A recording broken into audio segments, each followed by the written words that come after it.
So it says here what number is needed to complete the pattern. So I have this pattern of 66, 73, 13, 21, 52, blank, and then 10, and then 20 here. So again, what they're doing here is, look at the solution. They're grouping these numbers by 2, right? So again, they're looking at these two guys here, and they're looking at the difference of these two numbers, which is 7. They're looking at this 2 difference here. Difference here is 8.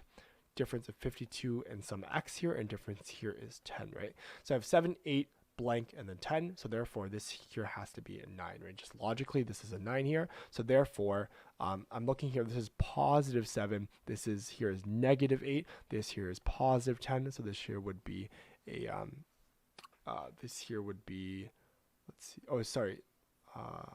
Actually, no, these are all plus 8s actually, because all the numbers are increasing here. So 66 plus 7 is 73. 13 plus 8 here is 21. 52 plus 9 would therefore be 61, and that would fulfill my pattern here for number 8 here. So again, 61 is the completed pattern. So missing number, which completes the pattern.